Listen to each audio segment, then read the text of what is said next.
You don't hate people. You hate what people turn you into.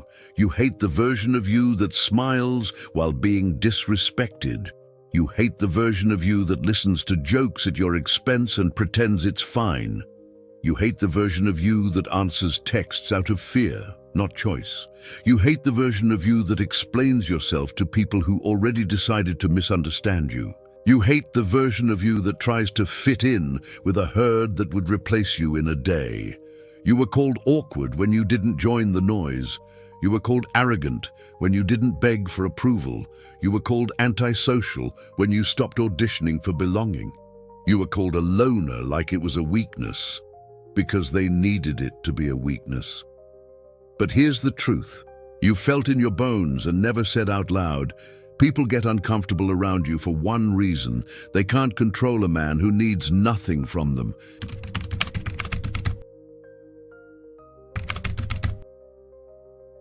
And you don't have to be violent to be feared. You don't have to be loud to be dangerous. You don't have to dominate to make people hesitate. You simply have to be unbuyable, unhookable, unmoved. That is what your no friends really represents in the psychology of solitude. It represents a missing leverage point. It represents a broken chain. It represents the one thing power dynamics cannot function without: access. Society will tell you your isolation is a problem. Society will tell you to put yourself out there. Society will tell you to network. Society will tell you to be more open. Society will tell you you're wasting your life if you're not constantly exchanging social currency. But you're not socially awkward, you're socially awake, and that triggers them because the herd runs on one hidden rule. If everyone needs everyone, everyone is controllable. So here is the forbidden question you were never supposed to ask. Why does society try to shame you into joining the herd? Because the herd cannot survive the existence of a man who proves it's optional. Because the average person uses the group the way a weak mind uses alcohol, to blur the anxiety of being alone with itself. And because manipulators, narcissists, opportunists, status hunters, emotional parasites use the group the way a hunter uses tall grass to hide their intent. So when you step out of the tall grass, when you stop grazing, when you stop needing friends, you become hard to approach for the wrong reasons and irresistible to attack for the same reasons. Look at the lion. It does not graze with the sheep. Now listen carefully, because I'm not here to sell you loneliness as a virtue. I'm here to teach you weaponized detachment, how to turn solitude into self-mastery, how to turn silence into social dominance, how to turn independence into mental toughness, and how to become strategically detached without becoming stupidly isolated. You're going to learn the 5 laws that make the man with no friends the most dangerous. Not dangerous in the childish sense, not dangerous in the criminal sense, but dangerous in the Machiavellian sense. Hard to manipulate, hard to bait, hard to control, hard to predict, and impossible to own. And stay until the end, because there's one trap inside solitude that can ruin you if you don't understand it. Most loners don't get defeated by other people. You get defeated by one mistake you make in the dark, when nobody's watching. If these ideas resonate with you, hit that subscribe button for more top-tier content. Also, drop a no leash in the comments so I know you're ready. Let's dive in. You think the herd rejects you because you're awkward. The truth is uglier. The herd tests you because you're unattached, and unattached men are expensive to control. The first law is the law of non-attachment. If you have no emotional dependencies, you have no exploitable weaknesses. You were taught attachment equals love. You were taught attachment equals loyalty. You were taught attachment equals being a good person. But in dark psychology, attachment is often just a handle, something people grab to steer you. You get manipulated when you need to be liked. You get manipulated when you need to be chosen. You get manipulated when you need to be included. You get manipulated when you need to be seen as nice. You get manipulated when you need closure. You get manipulated when you need answers. You get manipulated when you need them to understand your intentions, because the moment you need any of that, you start negotiating with your dignity. And that's the only opening manipulators need. Watch how it happens in real time. You meet someone, you're quiet, you're polite, you're measured, you don't overshare, you don't chase. And instead of respecting you, they probe you, they tease you, they joke at your expense. They test your boundaries with small disrespect. Why? Because they're not looking for who you are. They're looking for what you need. They're looking for your hunger, so they can feed it just enough to control you. That's why your lack of friends is not a failure. It is a filter. It filters out the people who only like you when you're thirsty. It filters out the people who only respect you when you're useful. It filters out the people who only include you when you're easy to manage. And yes, this is why they try to shame you. Because shame is a leash. And a man with no attachments has no leash. So you implement the first weapon, non-attachment in your nervous system. You stop chasing clarity from unclear people. You stop chasing apologies from shameless people. You stop chasing consistency from inconsistent people. You stop chasing commitment from commitment phobes. You stop chasing belonging from groups that only bond through bullying outsiders. You don't announce your detachment. You don't brag about it. You don't perform it like a costume. You simply withdraw your need. And when you withdraw your need, you create a new power equation in every relationship. Because power dynamics always asks, who needs who more? If they need you more than you need them, you are safe. If you need them more than they need you are purchasable. So you train yourself to need less, not because you're trying to be a Sigma male mentality cliché, not because you're trying to look cool, because you're practicing independence as a form of self-defense. This is self-mastery. You decide what matters. You decide what enters. You decide what stays. This is mental toughness. You don't crumble because someone withholds approval. Now here's the tension you're going to feel, and I want you to feel it, because it's the tension that separates the used from the respected. If you stop needing people, will you become invisible? Good. Let that fear rise, because that fear is exactly why you were easy to control. And once you conquer that fear, the next law activates, because when you stop chasing people, you start seeing people. The second law is the law of observation. You see what groups miss because you are not hypnotized by group approval. Most people don't live in reality. They live in social reality. They don't ask, is this true? They ask, will I be punished for saying it's true? They don't ask, is this person trustworthy? They ask, is this person popular? They don't ask, is this group healthy? They ask, will this group include me? That is the herd mind, and the herd mind creates a blindness you can't fix from the inside. But you, when you stand alone, become an observer, not a participant. You walk into a room and you don't immediately start trading pieces of yourself for comfort. You listen longer than you speak.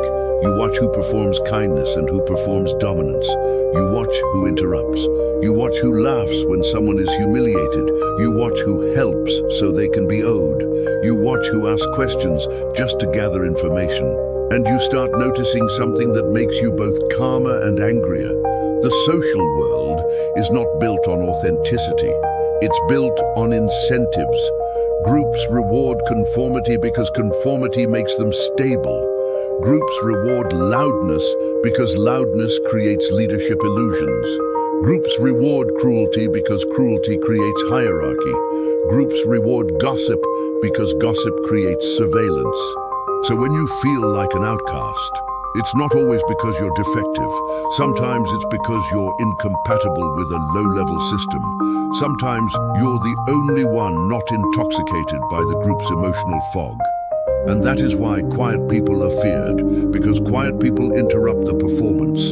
Your silence forces other people to hear themselves. Your calm forces other people to notice their own chaos. Your observation exposes the hidden motives under friendship. This is the loner archetype at its best. Not lonely, not bitter, strategic. Now let's sharpen this into a weapon you can use immediately. You apply what I call the 3 glances. 3 observations. You do it silently. You do it without drama. You do it without confrontation. First glance, who seeks attention like oxygen? You notice who cannot stand not being seen. That person will do anything, lie, flatter, betray, to stay central. That person is not your friend. That person is a gravity well. Second glance, who seeks control through niceness?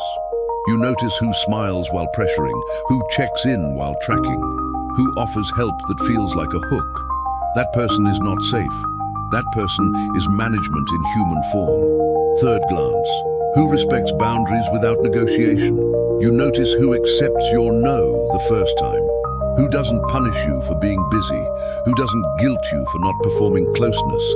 That person, rare, might be worth proximity. You see, the herd calls you awkward because you don't participate in automatic bonding. But automatic bonding is how people bond with enemies. Automatic bonding is how people bond with abusers. Automatic bonding is how people bond with shallow tribes. You don't bond automatically, you assess. And assessment looks like coldness to people who survive through quick emotional trades. Now here comes the next retention hook, because this is the part most people never realize about social dynamics. The group punishes observation because observation threatens the group's illusion.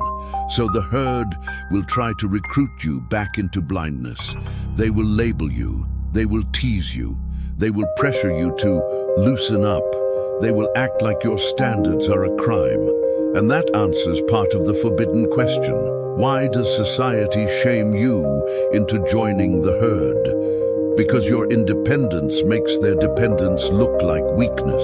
But there's a deeper answer, an uglier answer, and it's the one most people avoid, because it exposes the entire social economy.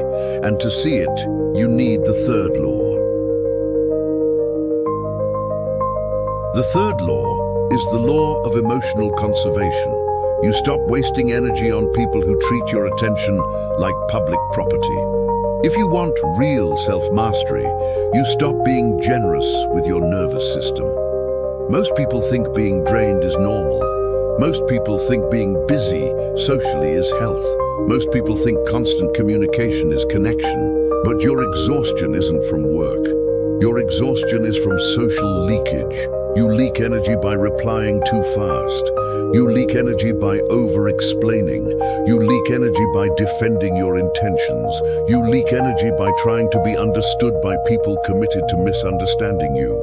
You leak energy by tolerating small disrespect and calling it peace.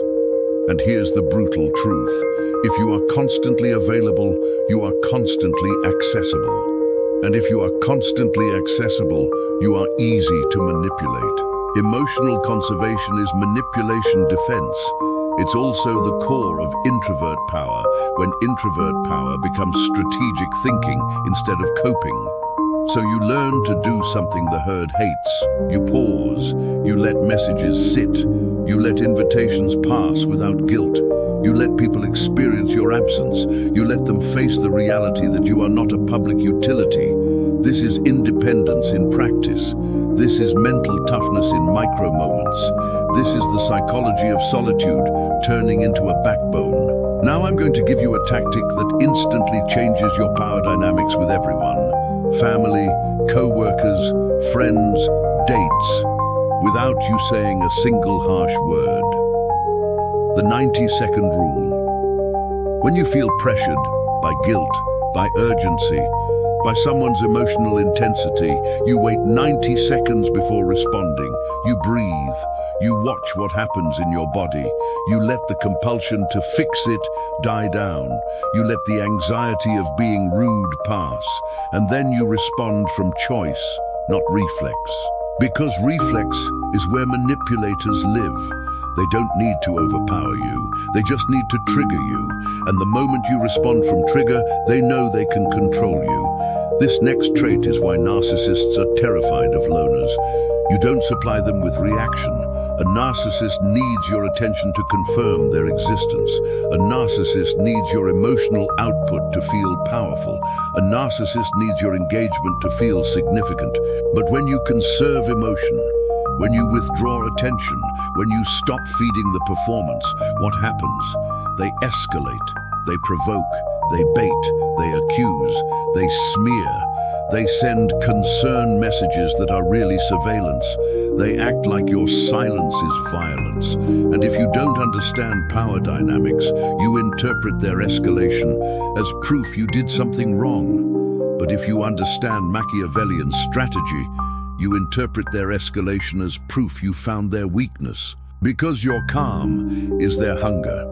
Your absence is their withdrawal. Your non-attachment breaks their control. Now let's answer the forbidden question with surgical clarity. Why does society try to shame you into joining the herd? Because a herd is a marketplace, and shame is the currency collector. The herd needs you exchanging. The herd needs you signaling. The herd needs you posting. The herd needs you attending. The herd needs you reacting. Because if you don't react, their drama loses value.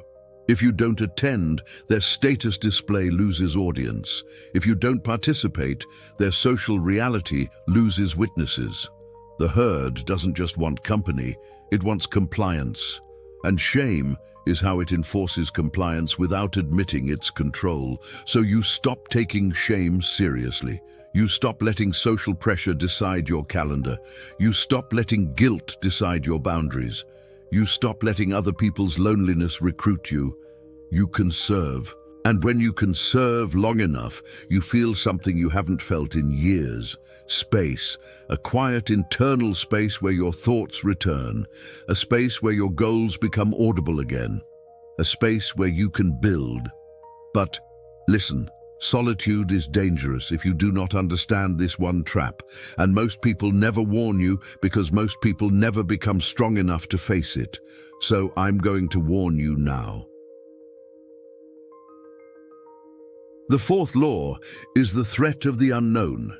Your silence creates fear because it creates uncertainty, and uncertainty is the birthplace of projection. People fear quiet people because quiet people are unreadable. And what is unreadable cannot be managed. When you speak too much, you give people a map of your insecurities. When you explain too much, you give people your emotional blueprint. When you confess too fast, you give people your pressure points. You were taught honesty is always safe. You were taught vulnerability is always noble. You were taught openness is always healthy, but you were not taught discernment. And discernment is what separates a sovereign mind from a socially harvested one. So you learn strategic silence. Strategic silence is not punishing people. Strategic silence is not stonewalling. Strategic silence is not cruelty. Strategic silence is simply refusing to provide free information to people who haven't earned access. That's it. And it changes everything, because in power dynamics, the person who reveals less controls more. The herd hates this because the herd survives on constant disclosure. The herd wants your opinions so it can label you. The herd wants your confessions so it can store them. The herd wants your emotional state so it can adjust its tactics. The herd wants you predictable. So when you become quiet, they become imaginative. They start writing stories about you, and those stories expose them. A weak person calls you sad because they can't handle being alone with themselves. A manipulative person calls you arrogant because you won't accept their control. A shallow person calls you boring because you won't perform entertainment. A disciplined person recognizes your silence as self-mastery. Now, here's the pattern interrupt you need to remember when your brain starts doubting you. Your lack of friends is not a failure. It is a filter. And here's the second one. Look at the lion. It does not graze with the sheep. Now, I'm going to give you a practical silence framework you can use today. It's clean, it's ethical, it's powerful, and it will make you feel like your spine just grew back. The 3 silences.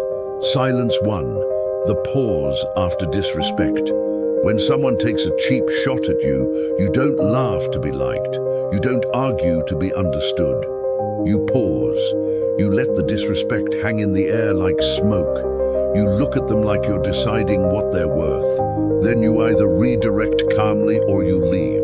That pause is not weakness. That pause is dominance. Silence.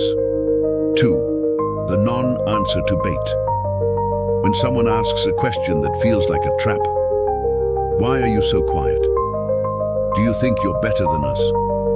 What's your problem? You don't sprint into defense. You answer minimally. You ask a question back. You let them explain their need to label you, because the real question is never about you. The real question is, why do they need you to be predictable? Silence. 3. The quiet exit.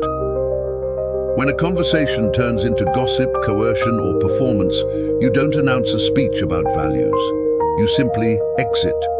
You make your absence your boundary. This is the power of silence. This is Machiavellian strategy without malice. This is dark psychology used for self-protection, not harm. Now the trap I warned you about, the one trap inside Solitude, shows up right here. If you use silence as a hiding place, you become brittle. If you use solitude to avoid growth, you become stagnant. If you use no friends as an excuse to stop social skill entirely, you don't become dangerous, you become undeveloped. And undeveloped isolation turns into resentment that eats you. So the man with no friends becomes most dangerous only when he becomes most capable. And capability requires one final law, the 5th law, the one that turns solitude from a cave into a throne. The 5th law is the Machiavellian sovereign. The ultimate freedom is autonomy. No dependencies, no begging, no emotional debt. This is where you stop calling it no friends and start calling it what it really is, independence. And independence is not a vibe. Independence is not aesthetic. Independence is not a social media identity. Independence is a system of self-mastery, a system of mental toughness, a system of psychology of solitude, a system of power dynamics you control. Here's what a sovereign mind understands that the herd refuses to admit. Most friends are not friends. Most friends are contracts. You perform access, they perform acceptance. You perform loyalty, they perform inclusion. You perform agreement, they perform warmth. And if you stop performing, the warmth disappears. That's not friendship, that's employment. So the sovereign stops applying for social jobs. You stop begging to be hired by a group. You stop apologizing for your standards. You stop negotiating your boundaries to avoid being talked about. You let them talk. You let them misunderstand you. You let them call you dangerous because you're not desperate. And yes, this is where Nietzsche's idea slices through the illusion. The strongest man is often the one who can stand most alone because he is not bribed by belonging. But you need to understand what alone really means. It does not mean you never speak. It does not mean you never love. It does not mean you never trust. It means you don't depend. It means you don't outsource your identity. It means you don't let the herd write your self-worth. So here is the sovereign blueprint, 5 decisions that turn you from socially awkward to strategically detached. Decision 1, you stop advertising your hunger. You stop telling people what you're missing. You stop confessing your loneliness to people who will use it. You stop joking about being desperate. You stop signaling that you'll accept anything, because anything you signal, someone will supply at a price. Decision 2, you build competence in silence. You train your body, you train your mind, you train your finances, you train your skills, you train your discipline. You don't post about it to be seen. You do it so you cannot be ignored, because competence changes your power dynamics without you saying a word. Decision 3, you choose allies, not crowds. You don't need 10 friends. You need 1 or 2 high-integrity connections. You need people who respect boundaries. You need people who don't punish growth. You need people who can handle silence without inventing drama. A sovereign does not collect people. A sovereign selects. Decision 4. You master controlled warmth. You stay polite. You stay calm. You stay readable enough to function, but you don't become intimate on demand. You give respect without giving access. That's strategic thinking. That's manipulation defense. That's how you move through social dynamics without being consumed by them. Decision 5. You practice leaving. You leave conversations that drain you. You leave groups that require you to be smaller. You leave environments that reward low behavior. You leave relationships that punish boundaries. And you don't write an essay about why. You just go. Because the man who can leave is the man who is free. And that is the final answer to the forbidden question. Why does society try to shame you into joining the herd? Because the herd can't govern free men. A free man doesn't respond to guilt the way the herd expects. A free man doesn't respond to exclusion the way the herd expects. A free man doesn't respond to mockery the way the herd expects. A free man doesn't respond to labels the way the herd expects. A free man is a broken algorithm. And when you become a broken algorithm, you become hard to predict. And when you become hard to predict, you become dangerous to anyone who survives by manipulating predictable people. Now listen. This is important, because I refuse to sell you a fantasy that destroys you. You don't need to hate people to be sovereign. You don't need to isolate to the point of decay. You don't need to turn Sigma male mentality into a prison. You need to become unattached to approval while still capable of connection. That's the balance. That's power. That's maturity. That's the loner archetype at its highest level. Not a wounded exile, but a self-governing mind. And once you internalize this, you will notice something immediately. You will notice how many people only call you antisocial when you stop serving their needs. You will notice how many people only call you quiet when they want your reaction. You will notice how many people only call you loner when they want you to rejoin their control. And you will stop defending yourself because you will finally understand the ultimate advantage of the man with no friends. He has nothing to lose socially, which means he can tell the truth, which means he can walk away, which means he can build without permission, which means he can live without begging. And that kind of freedom creates a fear the herd can't name. Now we close this the way it must be closed. You came here feeling outcast. You came here feeling weird. You came here feeling behind. You came here wondering if you're broken. You're not broken. You were simply refusing a system that only rewards you when you are controllable. You learned the law of non-attachment. You cannot be manipulated when you don't need their approval. You learned the law of observation. You see what groups miss because you're not hypnotized by belonging. You learned the law of emotional conservation. You stop leaking your life force into people who don't deserve it. You learned the threat of the unknown. Your silence creates social gravity because you are unreadable. You learned the Machiavellian sovereign. Independence is the ultimate position of strategic strength. This is the psychology of solitude as a weapon. This is self-mastery with teeth. This is mental toughness without theatrics. This is power dynamics you control. This is independence that cannot be negotiated. So do not apologize for your solitude. Use it. While they talk, you sharpen the blade. Your discipline, your skill, your clarity, your standards. Walk alone. And if you're ready to stop being shamed into the herd, comment "no leash" right now so you make it real. And subscribe, not to join a crowd, but to keep building your internal empire. Because the next layer is where most people fail. How to remain socially functional while staying psychologically sovereign. How to handle manipulation without becoming paranoid.